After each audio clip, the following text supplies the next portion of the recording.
Buenas tardes, querida audiencia. Nos encontramos en una nueva edición de Protagonistas del Barrio, precisamente en la Biblio-Empalme Norte, en Rosario, Santa Fe, Argentina. Y hoy tenemos el honor de conversar con trabajadoras sociales del Centro de Salud Juana Zurduy. Una de las chicas es Paula Echar y Mariana Marguerite. ¿Cómo están, chicas? Buenas tardes, ¿cómo andan? Bien, gracias. Bueno, nos gustaría saber si nos cuentan un poco cómo es su laburo. ¿Tenés tiempo? Y hay tiempo suficiente. Bueno, el Juana es un centro de salud de la Municipalidad de Rosario que tiene mucha población adscrita. Tenemos muchas familias que se atienden ahí. Hay más de 11.000 grupos familiares con muchos integrantes. A su vez, cada grupo familiar, lo que nos implica a Mariana y a mí un arduo trabajo, porque son situaciones muy complejas, más allá del número, la complejidad y los atravesamientos que tienen las familias, que nosotros siempre decimos, es la misma familia que viene a la Biblio, que va al Jardín Mafalda, que va a la Vecinal, que va a la Ortolani, que hace los talleres de la tierrita, como que compartimos la misma población y sabemos las situaciones complejas que se viven en el barrio. Nuestro trabajo consiste en eso. Nosotros trabajamos mucho en hacer ese recorte, que nosotros somos las trabajadoras sociales del centro de salud y que nuestra intervención está enmarcada en el proceso de atención, porque si no a veces se confunde como que somos la trabajadora social del barrio y se nos demanda todo desde ahí. Sí, es un trabajo interdisciplinario, o sea, trabajamos con los médicos, las médicas, psicólogos, psicólogas, psiquiatras en alguna estrategia de intervención. Hay las demandas, más allá que somos un centro de salud y tratamos de marcar la intervención teniendo en cuenta eso, la demanda de la población muchas veces que llega no tiene que ver específicamente con cuestiones de salud, por ahí se trata de articular con otras áreas del Estado o por lo menos acercar algún canal a la población.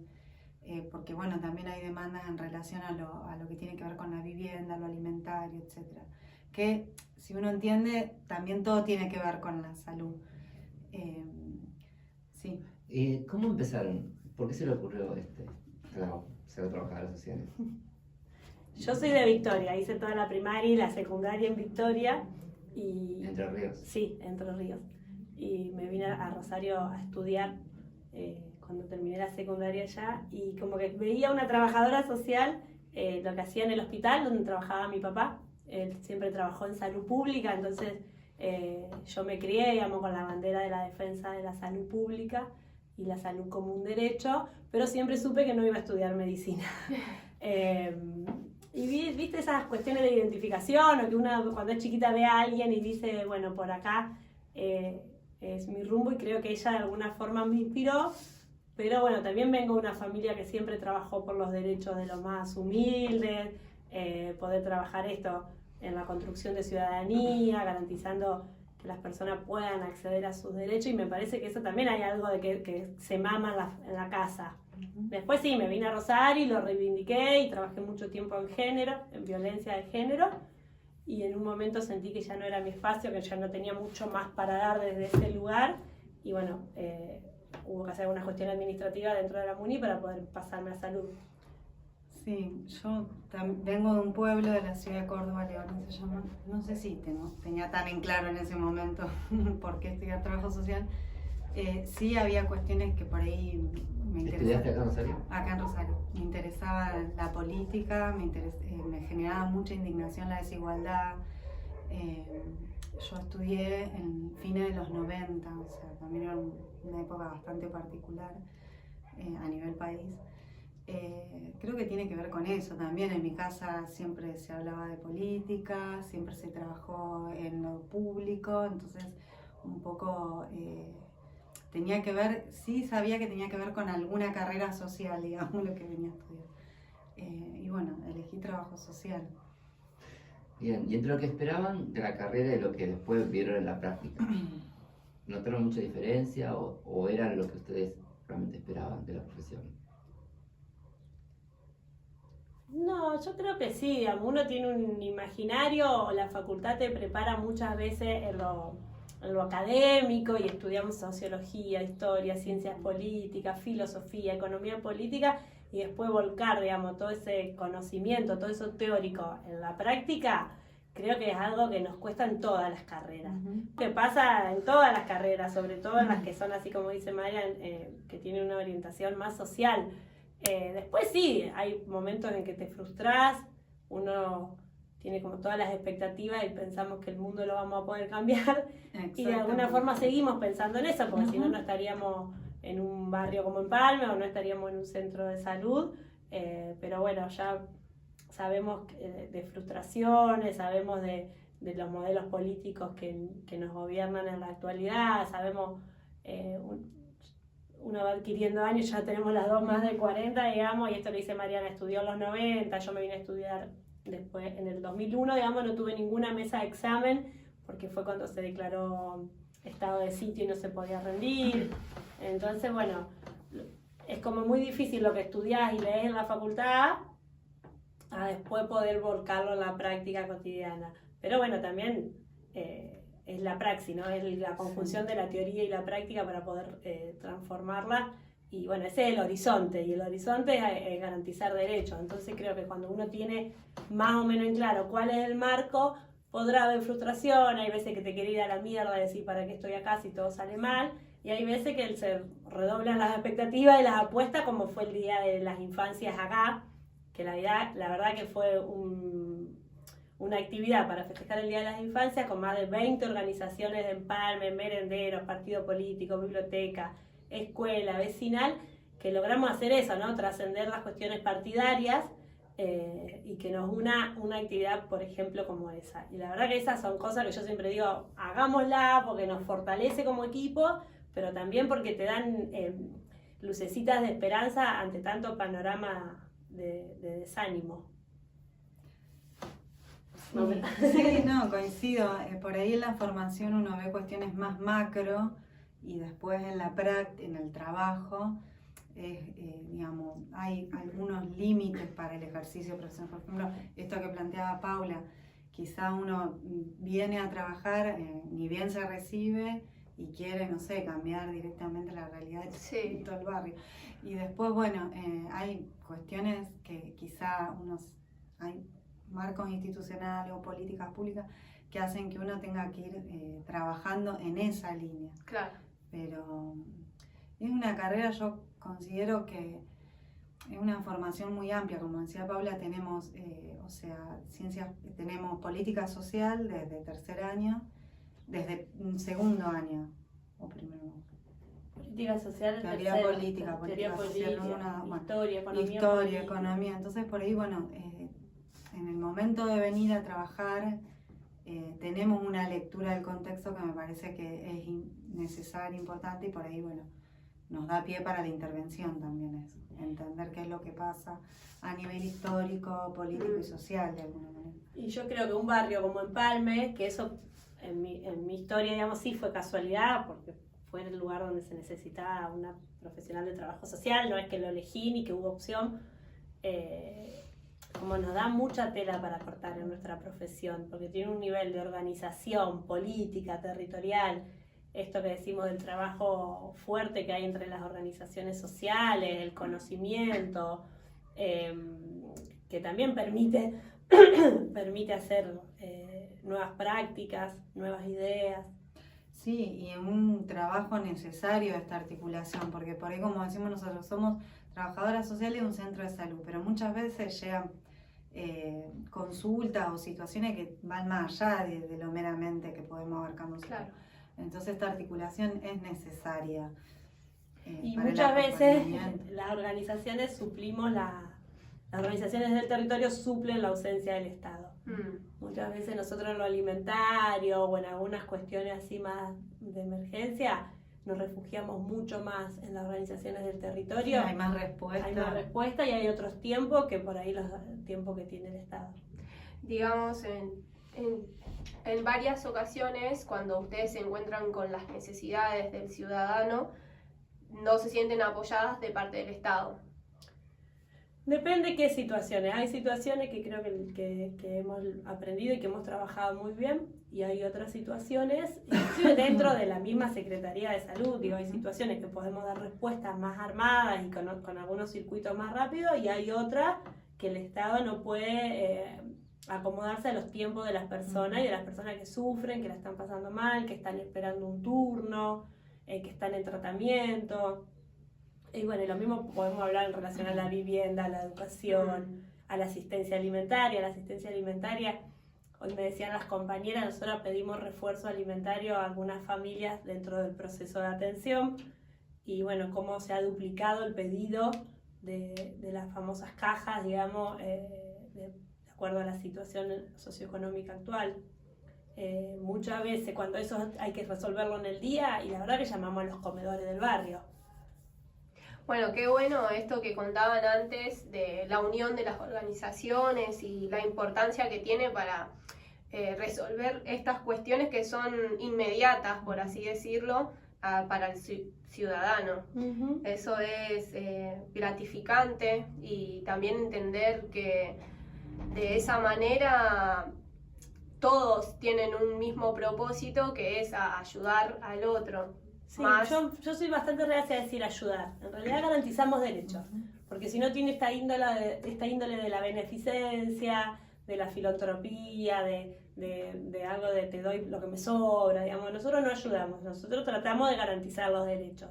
Nos consideramos una herramienta del centro de salud para garantizar los derechos. Te pregunto, ¿cómo es la dinámica? ¿Cuándo un trabajador social interviene? ¿Cómo te llega un caso? ¿Cómo sería?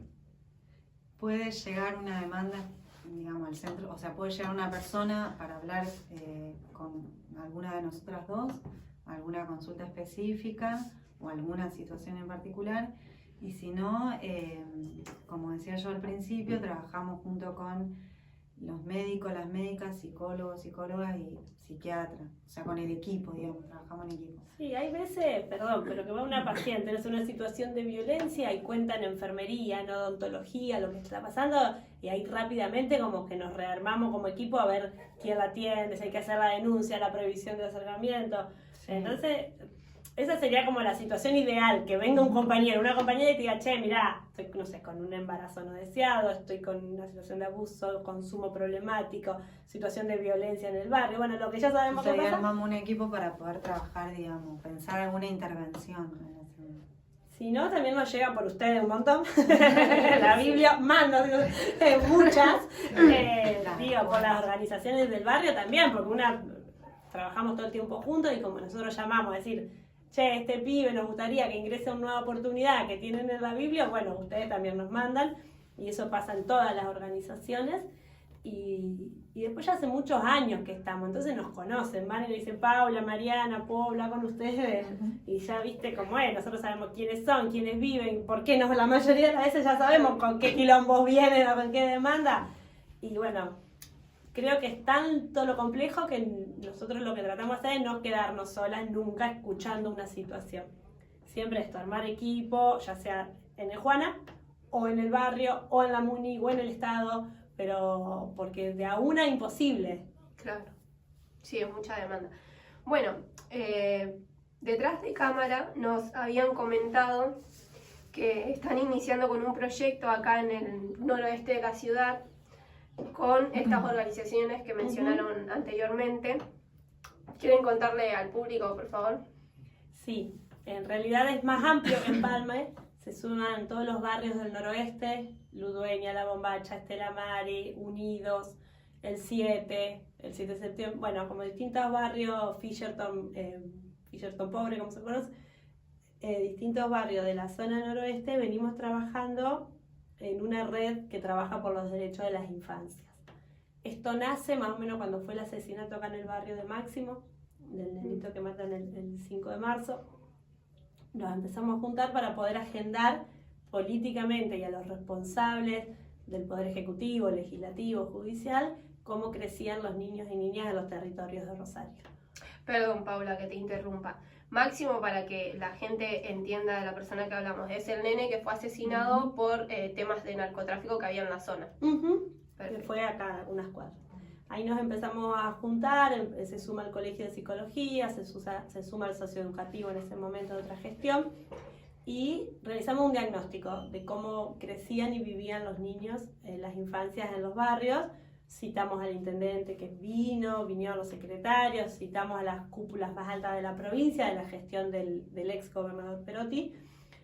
Se suma la gente que trabaja de derechos humanos. Bueno, es como que somos muy variados, muchas organizaciones, que ahora sistematizamos todo lo trabajado y este diagnóstico en un libro, que no nos dimos cuenta de traerlo, en un libro que se presenta el miércoles en la vecinal, a las 5 de la tarde. Acá en la vecinal de Juan José Paso. La idea es que haya un representante del Colegio de Psicología, que fue el que nos acompañó en la edición y el poder concretar el libro, una compañera de un centro de salud y un compañero de una organización social.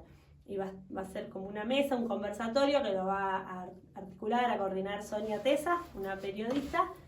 Y bueno, la idea es poder contar nuestro diagnóstico y reagendar la situación alimentaria que se da hoy por hoy, con todo el panorama de recortes y de falta de acompañamiento a los comedores y a los merenderos en los barrios, la situación alimentaria de las infancias. ¿Cómo se llama el libro? ABC, tenemos que hablar de infancias. ¿Cómo surge la idea del libro? Y nos veníamos juntando mucho, y nos reuníamos con las organizaciones y llamábamos a la gente de niñez, de infancia, y era como que nos sentíamos que todo el tiempo contábamos el diagnóstico, todo el tiempo, y quedábamos ahí. Entonces dijimos, bueno, ya está, el diagnóstico está escrito. ¿Cuál va a ser el paso superador? ¿Qué respuestas le vamos a poder dar en cuanto a lo que necesitan las infancias para poder crecer? Deporte, alimento, obviamente, salud, cultura, educación, vivienda digna, higiene en los barrios, acceso al colectivo, todo lo que hace para que un niño y una niña puedan crecer de forma digna. ¿Cuál les parece a ustedes que es la mayor demanda que hay? ¿O les llega a ustedes? Al centro de salud. Sí. Y es variado. Sí, hay una fuerte demanda de alimentaria. Sí, alimentaria. Nosotros trabajamos muchas situaciones de violencia de género. Sí. Muchísimas. ¿Qué sería concretamente, por ejemplo, algunas situaciones que hayan tenido a ese respecto? Por ejemplo, alimentario o violencia de género. Alimentaria, hemos tenido situaciones de familias que me dicen no tenemos para darle de comer a los chicos esta noche. Hoy en lo inmediato. Que ahí es cuando se articula con los comedores. Después hay personas que por alguna cuestión médica, de salud física, digamos, entendiendo la salud más allá de lo físico, que no sé, se quiebran, tienen yo hoy atendí un señor que se lastimó con una moladora y la verdad que eso lo inhabilita para realizar las pocas changas que hace. Entonces, bueno, ahí se arma como alguna cuestión con desarrollo humano de la municipalidad, de gestionar algunos subsidios, aunque sea hasta que pueda reinsertarse laboralmente. Claro, cuando son cuestiones así, que a lo mejor están haciendo tratamiento, tuvieron un accidente, que por ahí se le dificulta para continuar trabajando o buscar trabajo, en muchos casos, se articula con un área de la municipalidad para que sea más sostenida, a lo mejor una entrega de caja alimentaria o un subsidio. También nos pasa que a veces salen los turnos en el CEMAR, en el Vilela, y vienen las mamás, porque la mayoría de las veces y te dicen no tenemos cómo ir. Entonces, bueno, eso también lo planificamos con los pacientes. Que si nos traen una tarjeta de colectivo unos días antes, nosotros la podemos cargar. La idea es que algunas cuestiones poder garantizar de salud, aunque sea eso, que puedan llegar a los turnos. Sí, yo tengo conocidas que por ahí tienen sus bebés que están mal y del centro de salud le gestionan un boleto para el taxi también. Sí, también hay una Son herramientas muy puntuales para alguna situación particular, no es que todo el mundo va a ir en taxi al hospital, digamos. Algunas situaciones puntuales que tenemos ahí como de emergencia, porque a veces no es para ambulancia o para llamar un CIES, pero tampoco es para ir por sus propios medios. Entonces, en ese momento tenemos como esos recursos y eso la verdad que debemos reconocer que están garantizados, que es algo que tenemos. Sí, por ahí lo que notamos en este contexto actual es que creció la demanda en relación a lo alimentario. Porque también es una realidad que a lo mejor si hay un grupo familiar que percibe únicamente la asignación de 2 o 3 hijos, digamos, con el costo de los alimentos no llega a veces a fin de mes. Bueno, igualmente nosotros por eso y remarcamos esto, trabajamos. Si hay cuestiones de salud, nosotros hacemos un informe, lo enviamos a desarrollo. Si no, se trabaja con desarrollo para que esa familia llegue y pueda tener una entrevista ahí en desarrollo social. Que ustedes hacen de nexo ahí. Claro.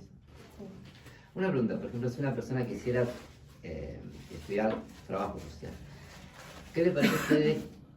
¿Cuáles serían las características que una persona debería tener? ¿O qué tipo de perfil tiene esta carrera?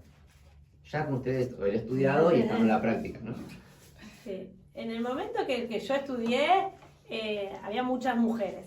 Después de eso, ahora la nueva camada que ingresó a la municipalidad, a la secretaría, sí creo que hay algo de esto que decíamos con Mariana cuando lo elegimos como profesión, ¿no? Hay algo del compromiso social, del interés por el otro, que te moviliza. Si no, no estudiarías trabajo social, digamos. Si tenés otras aspiraciones en la vida, no sé, de ser millonario, no vas a estudiar trabajo social. No, por ahí. No va por ahí. Creo que hay algo de eso, ¿no? Sí. De la sensación ante las injusticias sociales históricas que te tienen que movilizar.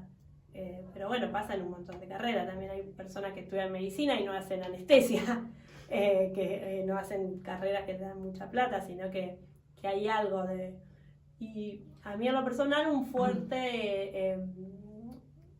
una fuerte apuesta a lo público, a creer en el Estado y a la política como herramienta de cambio. Creo que el trabajo social es una carrera netamente política y que los que pensamos que es la herramienta para que la gente viva mejor y el medio es el Estado, bueno, eso sería como una síntesis de por qué estudiaría trabajo social. Sí, coincido con Paula, mínimamente de tener interés por el otro, la otra, no sé. Y eso. Construir con otros, con otras, o sea, te tiene que interesar un poco eso, si no va a ser muy difícil. Bueno, ante este panorama, digamos, nuestra profesión ha crecido un montón y también se ha ganado territorio en lo privado. A nosotras nos han llamado de lugares que hemos dicho que no, porque tenían otro atravesamiento más económico, más de lucro, de ganancia, y no de garantizar derechos. Eso ya es una cuestión personal. Pero nuestra carrera, hoy por hoy, es requerida en un montón de espacios, en clubes, en sanatorios, en clínicas, en obras sociales. O sea, podrían trabajar también en lo privado. Sí, sí. De hecho dijimos que no. ¿Y cómo es el ambiente laboral, digamos? ¿Cómo es trabajar? No, divino. No hay un rosa, no hay un senior, ¿no? Claro, porque hablando de interdisciplinario, digo, tienen que Sí. mediar ahí entre muchas personas. Sí. Parece sencillo, pero no. Sí. Somos ¿Cómo lo 30 en el Juana. Entre enfermería, odontología, administración, farmacia, médicos, psicólogos, trabajo social, pediatría, psiquiatría, ginecología, fono. Bueno, pero no voy a ver algo. Hay una médica clínica, bueno, somos un montón. Hay kinesiología. No todos estamos todo el tiempo, pero bueno, claro, hemos armonizado un montón sí, el equipo. Obviamente hay discusiones y no podía ser de otra manera, sí, porque al estar todos los días, tantas horas, o sea, en un ambiente laboral que no es agradable, es como muy difícil, trabajando muchas veces con las situaciones que trabajamos. Claro. Después sí hay discusiones en cuanto a las intervenciones y está bueno que así sea, digamos, porque si todos decimos sí y marchamos las 11.000 historias clínicas acordadas es porque no le estamos dando el compromiso que se merece. Pero bueno, esto que yo te decía, hoy atendimos una joven que había ido la semana pasada por una interrupción del embarazo. Todo lo que había que hacer, el viernes se arrepiente y dice que no estaba muy segura. Bueno, la recitamos para hoy con su médico, estuve yo, estuvo la psicóloga, digamos, y poder escuchar, porque cada uno escucha de su disciplina, digamos. El médico va a ver por ahí, más allá de su formación, qué semana de gestación está, cuántos son los tiempos de la interrupción. La psicóloga otra cosa, yo otra cosa. Entonces, en ese marco, digamos, siempre va a haber discusiones, o para mí esto, pero bueno, la idea es fortalecer en esa diferencia. Pero nos llevamos bien. Discusiones inclusive necesarias muchas veces para las intervenciones, que no tiene que ver a lo mejor con el ambiente laboral en sí, digamos. El grupo, sí, nos entendemos, nos conocemos. Hacemos muchas cosas fuera, como hicimos el Día de la Infancia, ahora mañana vamos a Sorrento y Cuyen, que está el punto cuidar nuevo a vacunar. Llevamos todas las vacunas de niños, niñas y adultos para reforzar esa zona del barrio que por ahí le queda más lejos, Juana. Bueno, el miércoles vamos a la vecinal a la presentación del libro. Vamos a hacer con el jardincito Mafalda el día de la primavera de Juana, que no les hemos dicho. Con él, que tampoco le hemos dicho, vamos a hacer el 12 de octubre un baile a la tarde y va a cantar él. Mira vos. Sí, te lo noticio. Con Lautaro, un compañero médico que creo que ya estuvo acá sentado. Sí. Como que esos también, a mí me parece, esas actividades son como bocanada de oxígeno, porque si no estás en el consultorio, Claro. y te agota, y acomoda uno y vienen 10.000. Entonces, poder hacer algo más territorial, más social, yo creo que también le hace bien al equipo. Sí, totalmente. Es como un refresco de aire y volver a arrancar de Y nuevo. después muchos de los que estamos ahí adentro somos amigos, digamos, en lo personal. Compartimos tantas, a veces alegría, a veces frustraciones, que eso te une como persona, y si no acompañás al humano, es muy difícil poder sostener. Y estas iniciativas de hacer, por ejemplo, estas jornadas de vacunaciones que varias veces Sí. han venido acá a la Sí. biblioteca, comienza por ustedes, eso se envía, no sé, al desarrollo de salud. No, ¿Cómo se gestiona? nosotras, a ver, bueno, la última que hicimos, que la hicimos en la puerta de Juana, surge de una inquietud de las compañeras de enfermería que decían se nos están por vencer estas vacunas. Bueno, pongamos una carpita en la puerta y la ponemos. Después acá lo han pedido ustedes, los compañeros de la Biblio, cuando había que darle visibilidad a este lugar que todavía estaba en construcción y que yo me acuerdo de una reunión acá un sábado a la mañana que los vecinos no querían que ustedes hagan este proyecto, que estaban re enojados. Sí. Y yo vine a decir que iban a llegar las vacunas de COVID al país. Entonces que el desafío, digamos, fue un sábado a la mañana que me vine con Dani, que el desafío era poder hacer que esas vacunas le lleguen a las personas que tenían factores de riesgo, las que primero estaban, digamos, en la lista. Y bueno, esa vez vinimos porque lo habíamos pactado con los vecinos. Esto de Punto Sorrento también surge por enfermería, porque además es un lugar que se inauguró hace poco. Vieron que vinieron todas las autoridades municipales a inaugurarlo, entonces dijimos, bueno, vayamos a ver esos carnets, esos pibes y pibas de cómo están de vacuna.